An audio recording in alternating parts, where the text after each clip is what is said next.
Hit TV YouTube channels లో మీ వ్యాపార ప్రకటనలకు మరియు ప్రమోషనల్ ఇంటర్వ్యూస్ కోసం వెంటనే సంప్రదించండి. నమస్తే. ఎన్నో ఆధ్యాత్మిక కార్యక్రమాలు నిరంతరం మన ఛానల్లో కొనసాగుతూనే ఉంటాయి.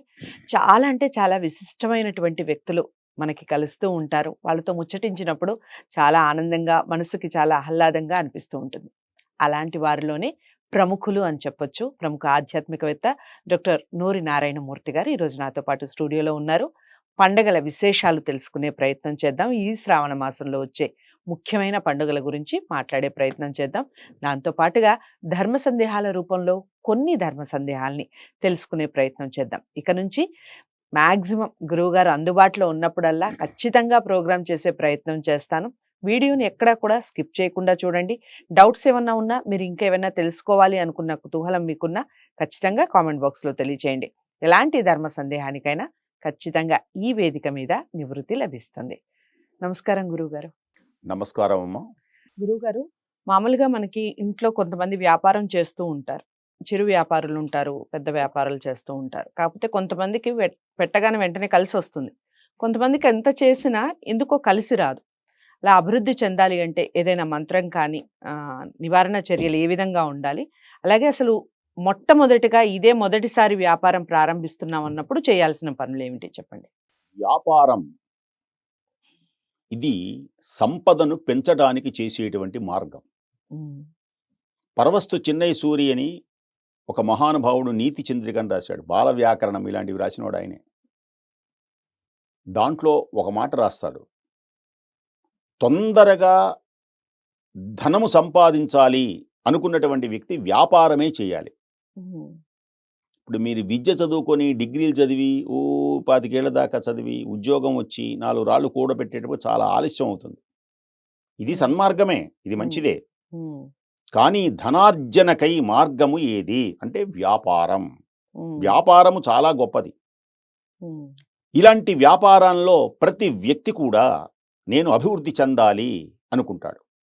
దేనికని చెందలేకపోతున్నాడు అంటే, వ్యాపారానికి ముఖ్యంగా అభివృద్ధి చెందకలేకపోవడానికి ప్రధానమైనటువంటి కారణము ఏమిటి అంటే చెడు ఆలోచనలు రావడం, నిదానము లేకపోవడం, అత్యాశ కలిగి ఉండడం, అన్యాయ అక్రమాలు చేయడం, దుష్ట ఆలోచనల వలన వ్యాపారంలో నష్టాలు వస్తాయి ఎక్కువ భాగం. మరి పుట్టకతోనే వ్యాపారస్తులు ఉన్నారుగా. ఇప్పుడు మనం జాగ్రత్తగా ఆలోచిస్తే మన పల్లెటూళ్ళల్లో చూడండి, మంత్రాలు చదివే వాళ్ళు దరిదాపుగా బ్రాహ్మలే ఉంటారు. మిగతా వాళ్ళు ఉండొచ్చు, ఉండకూడదని ఏమైంది అక్కడ, కానీ ఎవడు పట్టించుకోడు మంత్రాల జోలికి. ఎవడు పట్టించుకుంటాడు అంటే బ్రాహ్మడు అంటాం. వ్యాపారం చేస్తున్నారు అనంటే దరిదాపుగా వైశ్యులు ఎక్కువగా ఉంటాయి మన పల్లెటూళ్ళలో. అలాగే వ్యాపారం చేసేటువంటి వాళ్ళు మిగతా వాళ్ళందరూ కూడా చేయొచ్చు. ఎవడు చేసినా వ్యాపారంలో కలిసి రాకపోవటానికి కారణం ఏమిటి అంటే, అతనికి చెడు స్నేహాల వలన, చెడు ఆలోచనల వలన, అత్యాశ కలగటం వలన చాలా తొందరగా సంపాదించాలి అనేటువంటి భావన కలగటం ఒక ప్రధానమైనటువంటి కారణం. కలిసి రాకపోవటం అనేది తర్వాత. నా లెక్కలో కలిసి రాకపోవటం అనేటువంటిది తర్వాత. శాస్త్రం ఏం చెబుతుంది అంటే, కర్మలను అనుసరించే గదా ఫలితం.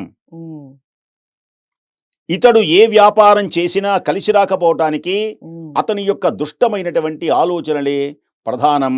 అలాగే చెడు స్నేహాల వల్ల కూడా ప్రధానం. కొందరు కలిసి వ్యాపారం చేస్తే ఒకటి చేతిలో మోసపోతాడు. అతను తెలివిగలవాడే, కానీ మోసపోవటం వల్ల కూడా నష్టం కలుగుతుంది. ఇంకొక ప్రశ్న ఏం వేశారు అంటే, వ్యాపారం మొదలుపెట్టిపోయేటువంటి వ్యక్తి, వ్యాపారం ప్రారంభించాలి అనుకున్నటువంటి వ్యక్తి కూడా అభివృద్ధి చెందాలి అంటే తనకు మంచి ఆలోచనలు కలిగేటువంటి దైవశక్తి కావాలి. ఈ లోకంలో ప్రధానంగా శాస్త్రం చెప్పింది ఏమిటి అంటే, జనబలం, ధనబలం, దైవబలం, 3 బలాలు ఉంటాయి మనకు భారతంలో చెప్తారు.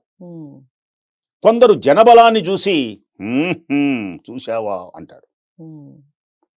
మనకు ఈ మధ్యన ఎలక్షన్లు అయినాయిగా, వీడి చుట్టూతా జనం, వాడు ఓడిపోయినాడు, వీడికి నై పక్క వాడికి జై, కళ్ళారా మనం చూసాం. ధనబలం. ఉమ్, ఈవేళ ధనవంతుడు రోడ్లంబడ తిరగవచ్చు. ఉమ్, అలాగే ఒక ఉమ్, బురదలో పనిచేసుకునేటువంటి తండ్రి ఏమీ రాదు అతనికి.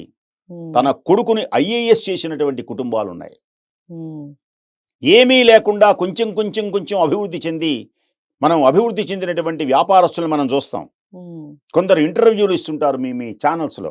ఉమ్, నేను చాలా కష్టపడ్డానండి, చాలా జాగ్రత్తగా వచ్చాను ఉమ్, అనేటువంటి భావన చెందుతూ ఉంటాడు. ఉమ్, మరి వాళ్ళు ఎందుకు వాళ్ళకి లాభం వచ్చింది, ఆ పక్కనే దుకాణం పెడతాడు, వీడి కొట్లోకి ఎందుకు రారు ఉమ్, అంటే అతను ప్రవర్తించేటువంటి తీరు. ఉమ్, ముఖ్యంగా వ్యాపారంలో అభివృద్ధి చెందాలి అంటే ఉమ్, వ్యాపారము యొక్క నైపుణ్యత ఉండాలి. ఉమ్, వాడు వ్యాపారం పెట్టాడు కదా అని నేను వ్యాపారం పెట్టకూడదు. ఉమ్, వాడికెవడికో తెల్ల చొక్కా బాగున్నది, ఉమ్, నేను కూడా తెల్ల చొక్కా వేస్తానంటే కుదరదు. నీకు బాగుండకపోవచ్చు. ఉమ్, ఇప్పుడు ఆడవాళ్ళు పేరెంటాలకు వెళ్తారు రేపు పొద్దున శ్రావణ మాసంలో. ఉమ్, ఆమె భలే చీర కట్టుకుంది, అలాంటి చీర కొంటే ఈమె కడితే బాగుండదు. మళ్ళీ ఉమ్, చూసారా, ఆమెకెందుకు బాగుంది ఈమెకెందుకు బాగుండలేదంటే కుదరదు. ఒకే చీర. ఉమ్, అంటే నైపుణ్యం, యోగ కర్మసు కౌశలం అంటాడు, అదొక యోగం ఉండాలి. ఉమ్, వ్యాపారానికి కూడా ఒక యోగం.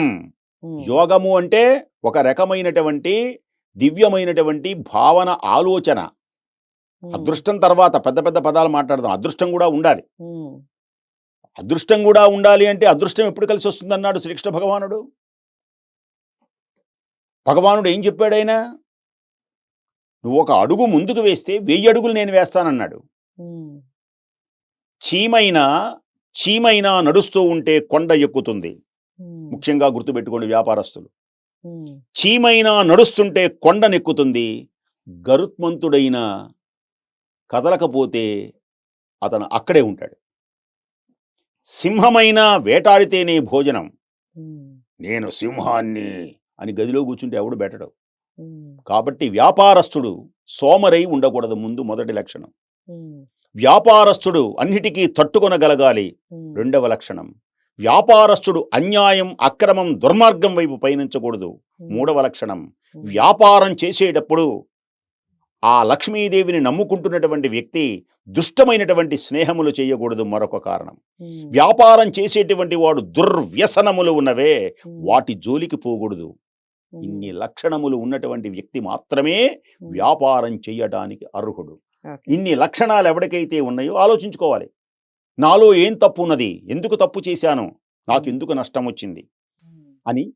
అందుకనే వ్యాపారం చేసేటువంటి మంచి తెలివిగల వాళ్ళు ఏం చేస్తారో తెలుసిన, బంగారం వ్యాపారం చేయండి, ఇంకోటి. అసలు తన కొడుకు వ్యాపారం చేయాలనుకున్నప్పుడు ఒకడి దగ్గర సేవ కట్టి పెడతాడు. ఉమ్, వెంటనే దుకాణం పెట్టించడు. ఉమ్, ఒకడి దగ్గర నువ్వు సేవ చేయి, నీకు నేను పైసా ఇవ్వను, ఉమ్, వెళ్ళి వాడి దగ్గర సేవ చేయి. ఉమ్, సేవ చేస్తే ఏం చేస్తుంది, అతని మాటలు, ఎవరితో ఎలా మాట్లాడాలి, ఎలా ప్రవర్తించాలి అనేటువంటి భావాలు ఆ బాల్యంలో అతనికి కలుగుతాయి. ఉమ్, అప్పుడు పెద్దయిన తర్వాత ఈ అనుభవంతో అతను చేయాలి. ఉమ్, ఏ అనుభవం లేకుండా డబ్బులు ఉన్నాయి కదా మా నాన్న సంపాదించాడు ఓహో అంటే 2 నిమిషాల్లో కరిగిపోతాయి. కాబట్టి ధనలక్ష్మి అన్నారు ఆమె ఉమ్, ఏమన్నారు, ధనలక్ష్మిని అదుపులోన పెట్టిన వాడే ధనవంతుడు, బలవంతుడు, గుణవంతుడురా. ఉమ్, ఉన్ననాడు తెలివి గలిగి కూడబెట్టరా, లేని నాడు అడలు వంచి సేవ చేయరా. వ్యాపారస్తుడెప్పుడు సోమరి ఉండకూడదు. ఉమ్, నేను కుర్చీలోని, నేను శంకరుని అనుకోకూడదు, కింకరుడు అనుకోవాలి. ఉమ్, సేవ చేయాలి. ఒకవేళ దుకాణం తెరవకపోతే అతనే తెరుచుకోవాలి. పనులన్నీ తెలిసి ఉండాలి. ప్రతి వాడితో మాట్లాడగలగాలి. ఇలాంటి లౌకికమైనటువంటి భావనను అతని కనుక తెలివితేటలు ఉంటే ఉమ్, అభివృద్ధి అవుతాడు. ఎవడైతే ఈ లక్షణాలు లేవో ఆ వ్యక్తి వ్యాపారం చేసినా ఒకటే, రోడ్లంబడి తిరిగినా ఒకటే. ఓకే. కాబట్టి జాగ్రత్తగా ఉండాలని కోరుకుంటూ, మంచి వ్యాపారంలో మీరందరూ అభివృద్ధి చెందాలని మనసారా కోరుకుంటూ, స్వస్తి. చాలా చక్కగా వివరించారు. అదండి, ధనమేర అన్నిటికీ మూలం అనే పాటని చాలా చక్కగా పాడుతూ మనందరికీ వినిపిస్తూనే ధనం యొక్క విలువ, అభివృద్ధి ఎలా చెందాలి, వ్యాపారంలో అభివృద్ధి చెందాలి అంటే ఏం చేయాలి, అసలు మనకు ఉండాల్సిన లక్షణాలు ఏమిటి, ఈ విషయాలన్నీ కూడా గురుగారు చాలా చక్కగా వివరించడం జరిగింది. మీకు ఎటువంటి సందేహాలున్నా కామెంట్ బాక్స్లో తెలియచేయండి. వీడియోని లైక్ చేసి అందరికీ షేర్ చేయండి. ఛానల్ని సబ్స్క్రైబ్ చేసుకోండి. మరో మంచి ధర్మ సందేహంతో మళ్ళీ కలిసే ప్రయత్నం చేద్దాం. నమస్తే.